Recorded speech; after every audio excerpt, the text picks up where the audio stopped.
Ukraine has unleashed its biggest ever drone strike against the Moscow region. Russian authorities say at least one woman was killed and 3 people injured in the attacks. Homes were hit and around 50 flights diverted.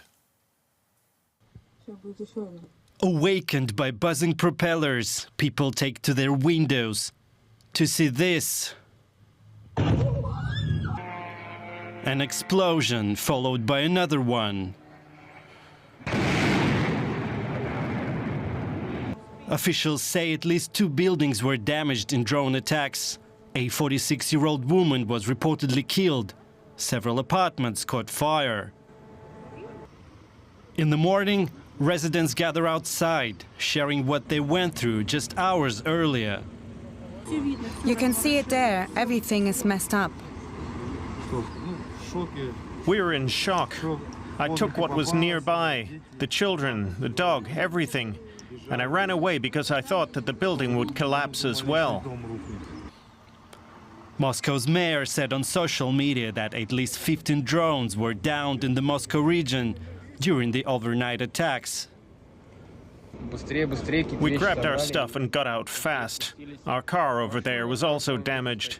It's not clear yet how to pick up our belongings from the apartment. The attacks also disrupted traffic at Moscow's airports, with dozens of flights suspended. Russian officials say more than 140 drones were downed overnight across Russia's western region, suggesting such massive Ukrainian attacks are becoming more frequent. Well, Kyiv has just revealed a new range of incendiary weapons that are attached to drones. One of them is a fire-spitting aircraft called the Dzyga drone, which Ukraine's army hopes will help to repel the Russian invasion. Ukraine's defense ministry claims this video shows one of its drones targeting forest positions, hiding Russian units. The drone drops what looks like fire, but is actually molten metal.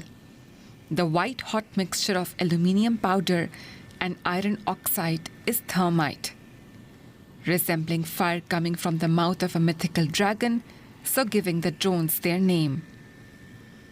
Thermite burns at up to 2200 degrees Celsius and can cut through almost any material, even steel.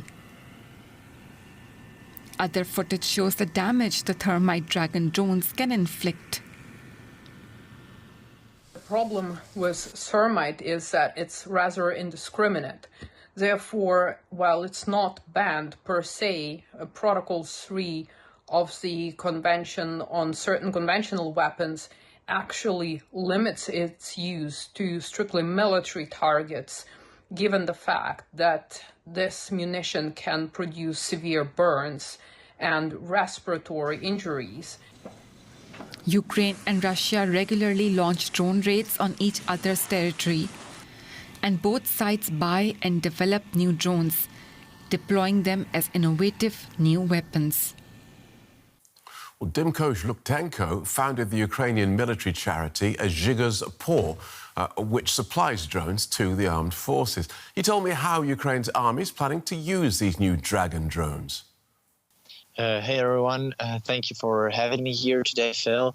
So the context here that is required to understand is Russians severely use Ukrainian forest lines that they have occupied to give them cover. And the main usage for those drones that you have just shown is to destroy that cover and to smoke them out of the trenches. So basically the FPV drone, it flies over the forest line, burns everything in here, especially in this season now. It's very dry in Ukrainian forests.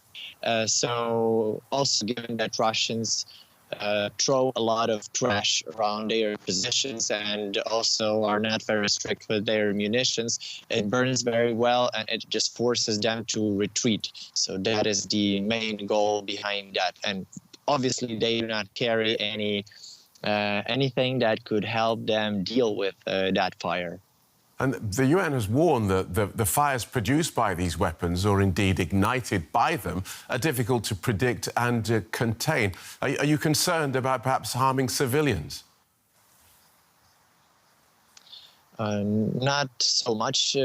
What I have seen so far and what I have talked with my military friends is that it's only used in forest lines, basically a plain field with one forest line where Russians are stationed, and it is very far from any settlements or anything like that. So the main idea is to strike only the military target here, and I think Russians use far more deadly weapons that they throw at us, including at our civilian sites. So I think we are okay in terms of accounting for civilians when using those weapons.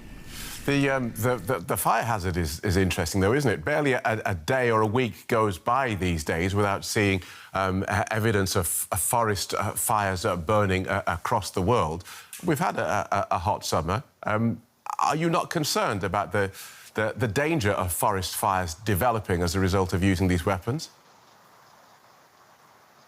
I'm more concerned about Ukraine being liberated from Russian invasion, and I think this is the main danger that Ukraine faces, to lose its sovereignty. And I myself, as an ordinary Ukrainian civilian, I joined the Ukrainian army to help protect Ukrainian freedom.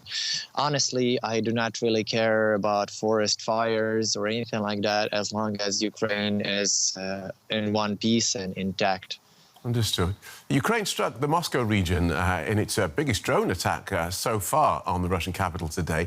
Drones do seem to be playing an increasingly important role in this war, don't they?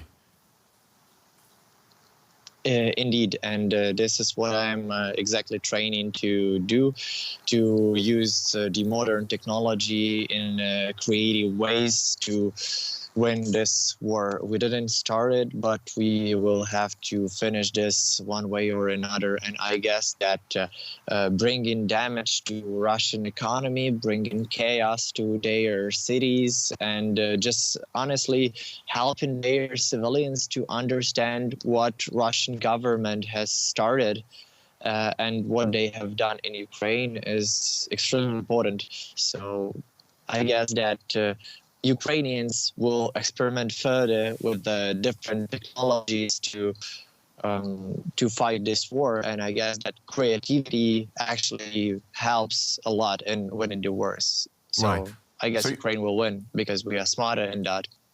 And just thinking about today's drone attack in Moscow, you think it's important to bring the war to Russians in Russia?